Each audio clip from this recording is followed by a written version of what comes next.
South Africa's economic growth expanding in line with forecast in the fourth quarter of 2021. That data from Stats SA showing that GDP rose by 1.2%, with agriculture contributing the most, just over 12% to that growth. I'm joined now by our business editor, Xolani Mbanjwa. Pubes, good morning to you, sir. Morning. 1.2% growth, that's a positive, is it not? Yes, it is positive, and when you look for the overall year 2021, it's at 4.9%.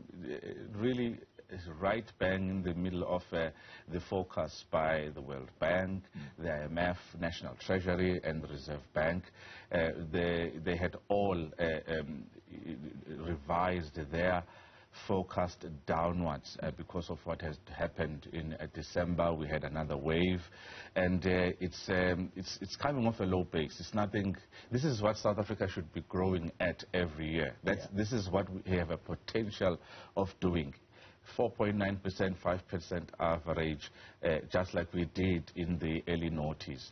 But we are not. We are punching below our weight, and there are a number of reasons for that. But when you look at this was expected, and now the focus is on the year 2022, and it promises to be the toughest year because we still have COVID-19, and we have those geopolitical conflicts in Russia and the Ukraine. So this year, if we grow by half of that, we would have done well under the circumstances. You talk about geopolitical issues. To put it plainly, Russia-Ukraine conflict, and I look with interest how the agricultural sector has done, given the reliance of our economy in terms of the agricultural supplies from Ukraine and indeed Russia, Russia being one of the world's biggest suppliers of fertilizer, for example. Is that going to be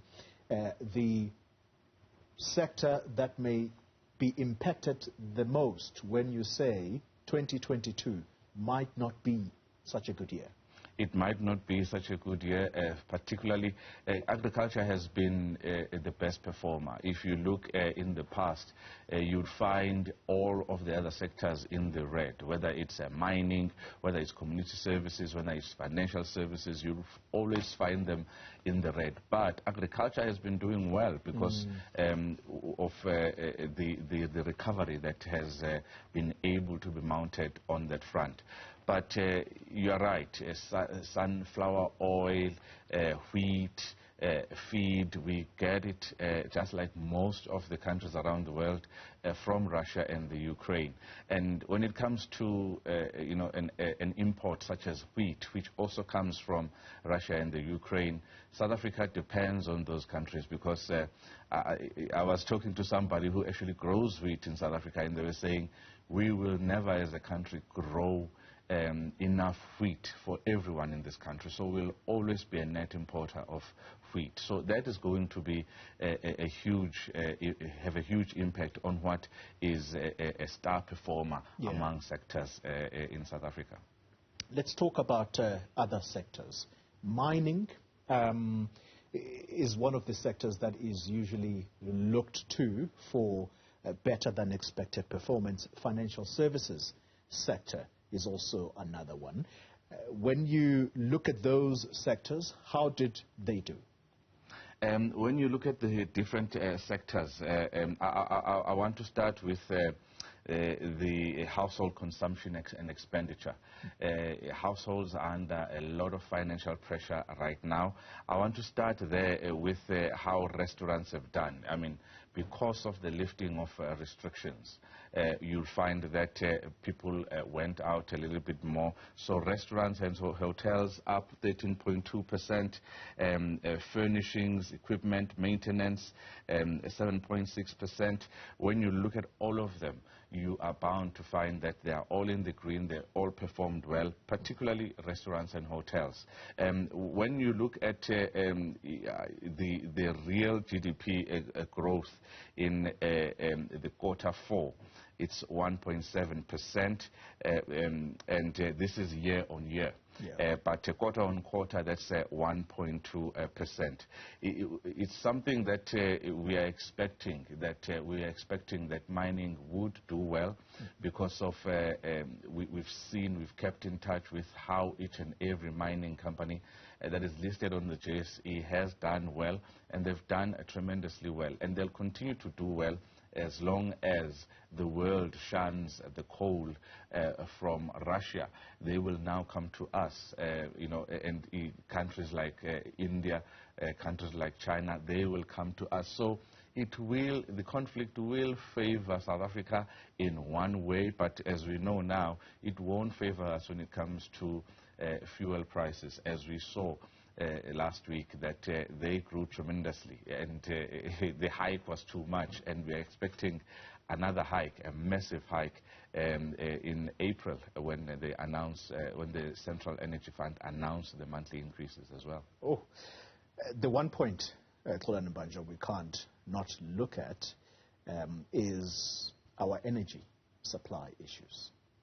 As we speak, we are into another bout of stage 2 load shedding, and it's not just a day's event. It's going to go on up until Saturday. And if memory serves, earlier this month, it's probably at the beginning of this year, we were told that in all likelihood we may see yet more load shedding than we have seen in previous years, partly because of the Koeberg power plant, which is going to be out for a couple of months. Yes, so we are short of 4,000 megawatts of capacity, and we've just, purchased 7,800 megawatts from independent power producers. So this is a very big station, a nuclear power station at Koeberg. It's costing everyone a lot of money, and it's going to continue costing everyone a lot of money. I think the CSIR had put it with some economists that each stage in South Africa costs R1 billion per every day. Time we're going to load every shedding. time we go into a load shedding, and even more. And now we are at stage 2, so you can imagine how much money the economy is losing. We're losing a lot of money, and when you look at the GDP, I think it was 2018, we were sitting at $416 billion as a country in terms of GDP. 2020, with the COVID-19 coming on, we were sitting at $320 billion, and that's how much COVID-19 ate into our economy. But the big issue, as you rightfully put it, is the security of energy supply. Yeah. For investors, they look at it and they shun. Although government has done well in making sure that the private sector can generate their own capacity at 50 megawatts, and they wanted 100 megawatts, but 50 megawatts is still enough, but they still have to take out money out of their own pockets to invest in generating their own capacity. Companies such as Mediclinic, mining companies are actually investing a lot of money there.